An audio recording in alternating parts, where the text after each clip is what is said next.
Hello दोस्तों, मैं आशीष कुमार गौतम। मैं आज आपके लिए कुछ खास लेकर आ रहा हूँ, जिसमें मैं आपको डॉक्टर बी आर अम्बेडकर के जीवन के बारे में पूरी जानकारी दूंगा। यदि आपको डॉक्टर बी आर अम्बेडकर के जीवन के बारे में पूरी जानकारी चाहिए तो इस वीडियो को देखना मत भूलिए, और यदि आपको यह अच्छा लगे तो प्लीज़ चैनल को सब्सक्राइब ज़रूर करिए और शेयर करना मत भूलिए। चलिए शुरू करते हैं। डॉक्टर बी आर अम्बेडकर का जीवन परिचय। डॉक्टर बाबा साहब अम्बेडकर का जीवन परिचय। डॉक्टर भीमराव रामजी अम्बेडकर का जन्म 14 अप्रैल 1891 को हुआ था तथा उनकी मृत्यु 6 दिसंबर 1956 में हुई थी। यह डॉक्टर बाबा साहब अम्बेडकर के नाम से लोकप्रिय थे। डॉक्टर बाबा साहब अम्बेडकर भारतीय बहुयुग विधिवेत्ता, अर्थशास्त्री, राजनीतिक और समाज सुधारक थे। अम्बेडकर जी प्रखर बुद्धि के छात्र थे। वे स्वतंत्र भारत के प्रथम विधि एवं न्याय मंत्री, भारतीय संविधान के जनक एवं भारतीय गणराज्य के निर्माता में से एक थे। डॉक्टर बाबा साहब अम्बेडकर ने दलित बौद्ध आंदोलनों को प्रेरित किया और अछूतों दलितों के साथ मिलकर सामाजिक भेदभाव के विरुद्ध अभियान चलाया था। अम्बेडकर जी ने श्रमिकों, किसानों और महिलाओं के अधिकारों का समर्थन भी किया था। उन्होंने कोलंबिया विश्वविद्यालय और लंदन स्कूल ऑफ इकोनॉमिक्स दोनों ही विश्वविद्यालयों से अर्थशास्त्र में डॉक्टरेट की उपाधियां प्राप्त की। अम्बेडकर जी ने विधि, अर्थशास्त्र और राजनीतिक विज्ञान में शोध कार्य भी किए थे। व्यावसायिक जीवन के आरंभिक भाग में ये अर्थशास्त्र के प्रोफेसर रहे एवं वकालत भी की तथा बाद का ज़्यादातर जीवन राजनीतिक गतिविधियों में बिताया। इसके बाद अम्बेडकर जी भारत की स्वतंत्रता के लिए प्रचार प्रसार और चर्चाओं में भी शामिल होने लगे। साथ ही साथ अम्बेडकर जी ने पत्रिकाओं को प्रकाशित करने, राजनीतिक अधिकारों की वकालत करने, दलितों के लिए सामाजिक स्वतंत्रता की वकालत की और भारत के निर्माण में अम्बेडकर जी का महत्वपूर्ण योगदान रहा। हिंदू पंथ में व्याप्त कुरीतियाँ और छुआछूत की प्रथा से तंग आकर सन 1956 में उन्होंने बौद्ध धर्म अपना लिया था। सन 1990 में उन्हें भारत रत्न, भारत के सर्वोच्च नागरिक सम्मान से मरणोपरांत सम्मानित किया गया था। 14 अप्रैल को उनका जन्म दिवस अम्बेडकर जयंती के तौर पर भारत समेत दुनिया भर में मनाया जाता है। अम्बेडकर की विरासत में लोकप्रिय संस्कृति में कई स्मारक और चित्रण शामिल हैं। डॉक्टर बाबा साहब अम्बेडकर का प्रारंभिक जीवन। अम्बेडकर जी का जन्म 14 अप्रैल 1891 को ब्रिटिश भारत के मध्य भारत प्रांत, अब मध्य प्रदेश में स्थित महू नगर सैन्य छावनी में हुआ था। वे रामजी, मालोजी, सकपाल और भीमाबाई की 14वीं व अंतिम संतान थे। उनका परिवार कबीर पंथ को मानने वाला मराठी मूल का था। वह वर्तमान महाराष्ट्र के रत्नागिरी जिले में आंबडवे गांव के निवासी थे। वे हिंदू महार जाति से संबंध रखते थे, जो तब अछूत कही जाती थी, और इसी कारण उन्हें सामाजिक और आर्थिक रूप से गहरा भेदभाव सहना करना पड़ता था। भीमराव अम्बेडकर के पूर्वज लंबे समय से ब्रिटिश ईस्ट इंडिया कंपनी की सेना में कार्यरत रहे थे और उनके पिताजी रामजी सकपाल भारतीय सेना की महू छावनी में सेवारत थे। यहाँ काम करते हुए वे सूबेदार के पद पर पहुँचे थे। उन्होंने मराठी और अंग्रेजी में औपचारिक शिक्षा प्राप्त की थी।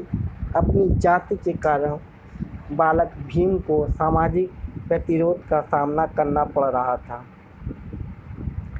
7 नवंबर 1900 को रामजी सकपाल ने सतारा की गवर्नमेंट हाई स्कूल में अपने बेटे भीमराव का नाम बीवा रामजी आम्बेडकर दर्ज कराया। उनके बचपन का नाम भीवा था। आम्बेडकर का मूल उपनाम सकपाल की जगह आम्बेडकर लिखवाया था, जो कि उनके आम्बेडवे गांव से संबंधित था।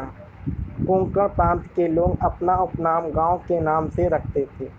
अंततः आम्बेडकर के आम्बेडवे गांव से आम्बेडकर उपनाम स्कूल में दर्ज करवाया गया। बाद में एक देवरुखी ब्राह्मण शिक्षक कृष्ण केशव आम्बेडकर, जो उनसे विशेष स्नेह रखते थे, उन्होंने उनके नाम से आम्बेडकर हटाकर अपना सरल अम्बेडकर उपनाम जोड़ दिया। तब से आज तक वे अम्बेडकर नाम से जाने जाते हैं। रामजी सकपाल परिवार के साथ मुंबई चले आए अप्रैल 1906 में। जब भीमराव लगभग 15 वर्ष के थे तो 9 साल की लड़की रमाबाई से उनकी शादी कराई गई थी। तब वे 5वीं अंग्रेजी कक्षा पढ़ रहे थे। उन दिनों भारत में बाल विवाह का प्रचलन था। मैं आपको डॉक्टर बी.आर. अम्बेडकर के जीवन परिचय और शिक्षा के बारे में बता रहा हूँ। अगर यदि आपको यह अच्छा लगे तो प्लीज़ शेयर करिए और सब्सक्राइब करना मत भूलिए। डॉक्टर बाबा साहब अम्बेडकर की शिक्षा। प्राथमिक शिक्षा अम्बेडकर ने सतारा नगर में राजवाड़ा चौक पर स्थित सरकारी हाई स्कूल, अब प्रताप सिंह हाई स्कूल में 7 नवंबर 1900 को अंग्रेज़ी की पहली कक्षा में प्रवेश लिया।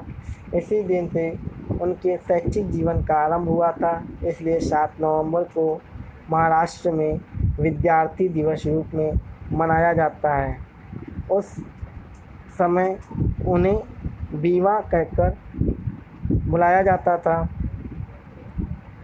स्कूल में उस समय बीवा रामजी अम्बेडकर उनका नाम उपस्थित पंजिका में क्रमांक 1914 पर अंकित है। जब वे अंग्रेजी 4वीं कक्षा की परीक्षा उत्तीर्ण हुए, क्योंकि यह अछूतों में असामान्य बात थी, इसलिए भीमराव की सफलता को अछूतों के बीच सार्वजनिक समारोह के रूप में मनाया गया। उनके परिवार के मित्र एवं लेखक दादा कैलुष्कर द्वारा स्वलिखित बुद्ध की जीवनी उन्हें भेंट दी गई। इसे पढ़कर उन्होंने पहली बार गौतम बुद्ध और बौद्ध धर्म को जाना एवं उनकी शिक्षा से प्रभावित हुए।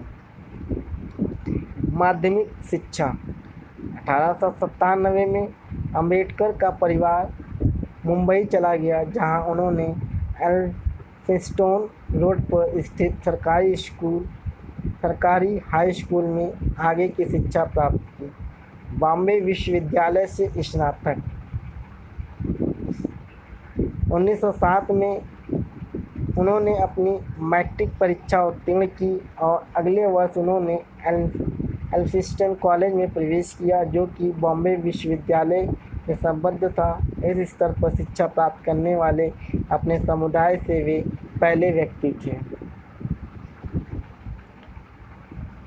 1912 तक उन्होंने बॉम्बे विश्वविद्यालय से अर्थशास्त्र और राजनीतिक विज्ञान में कला स्नातक BA प्राप्त की और बड़ौदा राज्य सरकार के साथ काम करने लगे। कोलंबिया विश्वविद्यालय से स्नातकोत्तर 1913 में अम्बेडकर 22 वर्ष की आयु में संयुक्त राज्य अमेरिका चले गए, जहां उन्होंने सयाजीराव गायकवाड़ तृतीय बड़ौदा के गायकवाड़ द्वारा स्थापित एक योजना के अंतर्गत न्यूयॉर्क नगर स्थित कोलंबिया विश्वविद्यालय में स्नातकोत्तर शिक्षा के अवसर प्रदान करने के लिए 3 वर्ष के लिए $11.50 प्रति माह बड़ौदा राज्य की छात्रवृत्ति प्रदान की गई थी। वहां पहुंचने के तुरंत बाद वे लिविंगस्टन हॉल में पारसी मित्र नवल भातेना के साथ बस गए। जून 1915 में उन्होंने अपनी कला स्नातकोत्तर MA परीक्षा पास की, जिसमें अर्थशास्त्र प्रमुख विषय और समाजशास्त्र, इतिहास, दर्शनशास्त्र और मानव विज्ञान या अन्य विषय थे। उन्होंने स्नातकोत्तर के लिए एशियन इंडियन कॉमर्स, प्राचीन भारतीय वाणिज्य विषय पर शोध कार्य प्रस्तुत किया। अम्बेडकर जॉन डेवी और लोकतंत्र पर उनके काम से प्रभावित थे। 1916 में उन्हें अपना दूसरा शोध कार्य national dividend of India, a historic and analytical study के लिए दूसरी कला स्नातकोत्तर प्रदान की गई। अंततः उन्हें लंदन की राह मिली। 1916 में उन्होंने तीसरे शोध कार्य evolution of provisional finance in British India के लिए अर्थशास्त्र में पीएचडी प्राप्त की। अपने शोध कार्य को प्रकाशित करने के बाद 1927 में अधिकृत रूप से पीएचडी प्रदान की गई। 9 मई को उन्होंने मानव विज्ञानी अलेक्जेंडर गोल्डनवेजर द्वारा आयोजित एक सेमिनार में भारत में जातियाँ, उनकी प्रणाली, उत्पत्ति और विकास नामक एक शोध पत्र प्रस्तुत किया, जो उनका पहला प्रकाशित पत्र था। 3 वर्ष तक की अवधि के लिए मिली हुई छात्रवृत्ति का उपयोग उन्होंने केवल 2 वर्षों में अमेरिका में पाठ्यक्रम पूरा करने में किया और 1916 में वे लंदन गए। लंदन स्कूल ऑफ इकोनॉमिक्स में स्नातकोत्तर। अक्टूबर 1916 में ये लंदन चले गए और वहाँ उन्होंने ग्रेज इन में बैरिस्टर कोर्स विधि अध्ययन के लिए प्रवेश लिया और साथ ही लंदन स्कूल ऑफ इकोनॉमिक्स में भी प्रवेश लिया, जहाँ उन्होंने अर्थशास्त्र के डॉक्टरेट थीसिस पर काम करना शुरू किया। जून 1917 में विवश होकर उन्हें अपना अध्ययन अस्थायी तौर पर बीच में ही छोड़कर भारत लौट आए, क्योंकि बड़ौदा राज्य से उनकी छात्रवृत्ति समाप्त हो गई थी। लौटते समय उनकी पुस्तक संग्रह को उस जहाज़ से अलग जहाज़ पर भेजा गया था, जिसे जर्मन पनडुब्बी के टारपीडो द्वारा डुबो दिया गया। यह प्रथम विश्व युद्ध का काल था। उन्हें 4 साल के भीतर अपने थीसिस के लिए लंदन लौटने की अनुमति मिली। बड़ौदा राज्य के सेना सचिव के रूप में काम करते हुए अपने जीवन में अचानक फिर से आए भेदभाव से डॉक्टर बी.आर. अम्बेडकर निराश हो गए और अपनी नौकरी छोड़कर एक निजी ट्यूटर और लेखकार के रूप में काम करने लगे। यहाँ तक कि उन्होंने अपना परामर्श व्यवसाय भी आरंभ किया, जो उनकी सामाजिक स्थिति के कारण विफल रहा। अपने एक अंग्रेज जानकार, मुंबई के पूर्व राज्यपाल लॉर्ड सिडनीम के कारण उन्हें मुंबई के Sydenham college of commerce and economics में राजनीतिक अर्थव्यवस्था के प्रोफेसर के रूप में नौकरी मिल गई।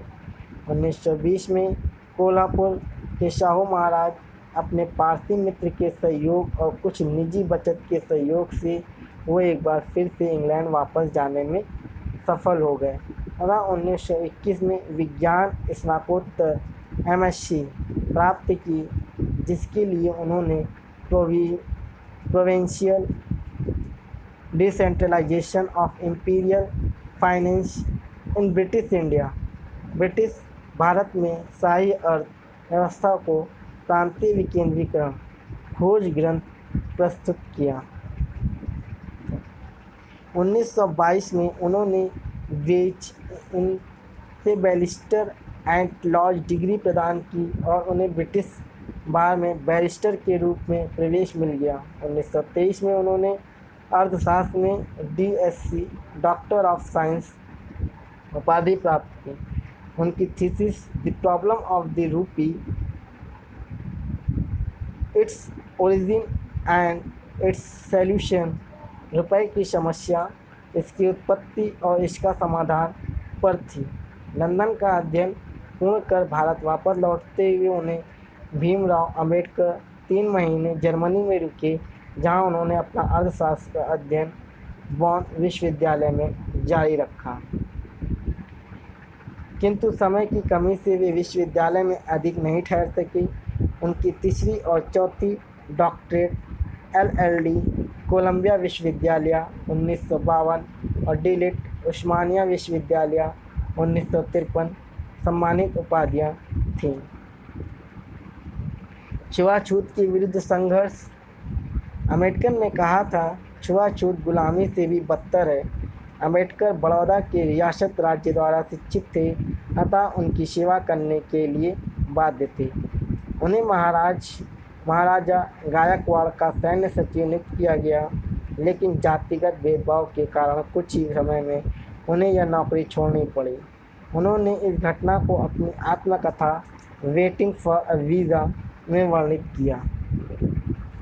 उन्होंने अपने बढ़ते परिवार के लिए जीविका साधन खोजने के पुनः प्रयास किए, जिसके लिए उन्होंने लेखाकार के रूप में व एक निजी शिक्षक के रूप में काम किया और एक निवेश प्रारंभ व्यवसाय की स्थापना की। किंतु ये सभी प्रयास तब विफल हो गए जब उनके ग्राहकों ने जाना कि ये अछूत हैं। 1918 में ये मुंबई में Sydenham college of commerce and economics में राजनीतिक अर्थशास्त्र के प्रोफेसर बने। हालांकि वे छात्रों के साथ सफल रहे, फिर भी अन्य प्रोफेसरों ने उनके साथ पानी पीने के बर्तन साझा करने पर विरोध किया। भारत सरकार अधिनियम 1919 तैयार कर रही साउथ बरो समिति के समक्ष भारत के एक प्रमुख विद्वान के तौर पर अम्बेडकर को साक्ष्य देने के लिए आमंत्रित किया गया। इसी सुनवाई के दौरान अम्बेडकर ने दलितों और अन्य धार्मिक समुदायों के लिए पृथक निर्वाचित और आरक्षण देने की वकालत की। 1920 में मुंबई से उन्होंने साप्ताहिक नायक के प्रकाशन की शुरुआत की। यह प्रकाशन शीघ्र ही पाठकों में लोकप्रिय हो गया।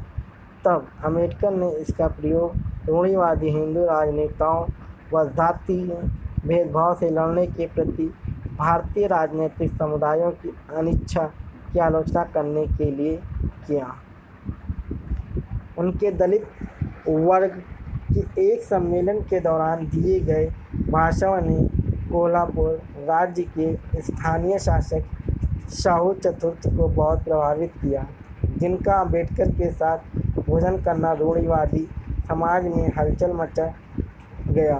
बॉम्बे उच्च न्यायालय में विधि का अभ्यास करते हुए उन्होंने अछूतों की शिक्षा को बढ़ावा देने और उन्हें ऊपर उठाने के प्रयास किए। उनका पहला संगठित प्रयास केंद्रीय संस्थान बहिष्कृत हितकारिणी सभा की स्थापना था, जिसका उद्देश्य शिक्षा और सामाजिक आर्थिक सुधार को बढ़ावा देने के साथ ही साथ अवसादग्रस्त वर्गों के रूप में संदर्भित बहिष्कार के कल्याण करना था।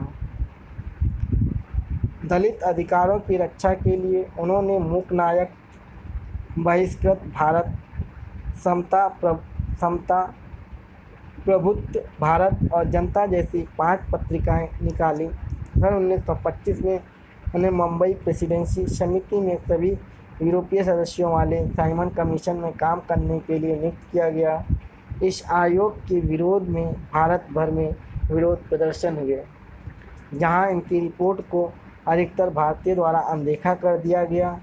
अम्बेडकर ने अलग से भविष्य के संवैधानिक सुधारों के लिए सिफारिश लिखकर भेजी। द्वितीय आंग्ल मराठा युद्ध के अंतर्गत 1 जनवरी 1818 को हुई कोरेगांव की लड़ाई के दौरान मारे गए भारतीय महासैनिकों के सम्मान में अम्बेडकर ने 1 जनवरी 1927 को कोरेगांव विजय स्मारक जय स्तंभ में एक समारोह आयोजित किया। यहाँ महासमुदाय से संबंधित सैनिकों के नाम संगमरमर के एक शिलालेख पर खुदवाए गए तथा कोरेगांव को दलित स्वाभिमान का प्रतीक बनाया। सन 1927 तक डॉक्टर अम्बेडकर ने छुआछूत के विरुद्ध व्यापक एवं सक्रिय आंदोलन आरंभ करने का निर्णय किया।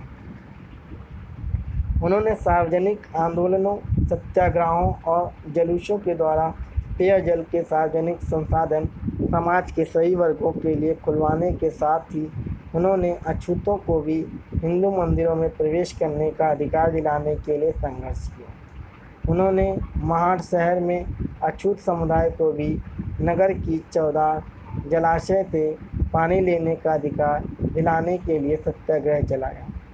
1927 के अंत में सम्मेलनों में अम्बेडकर ने जाति भेदभाव और छुआछूत को वैचारिक रूप से न्यायसंगत बनाने के लिए प्राचीन हिंदू पाठ मनुस्मृति, जिसकी कई पद खुलकर जातीय भेदभाव व जातिवाद का समर्थन करते हैं, की सार्वजनिक रूप से निंदा की और उन्होंने औपचारिक रूप से प्राचीन पाठ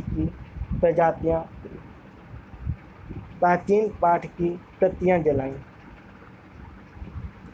25 दिसंबर 1927 को उन्होंने हजारों अनुयायियों के नेतृत्व में मनुस्मृति की प्रतियों को जलाया। इसकी स्मृतियों में प्रतिवर्ष 25 दिसंबर को मनुस्मृति दहन दिवस के रूप में अम्बेडकरवादियों और हिंदू दलितों द्वारा मनाया जाता है। 1930 में अम्बेडकर ने 3 महीने की तैयारी के बाद कालाराम मंदिर सत्याग्रह आरंभ किया।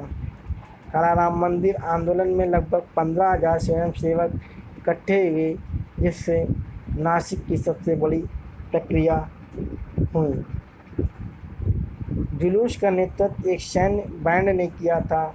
स्काउट्स का एक बैच महिलाएं और पुरुष पहली बार भगवान को देखने के लिए अनुशासन, आदेश और दृढ़ संकल्प में चले गए थे।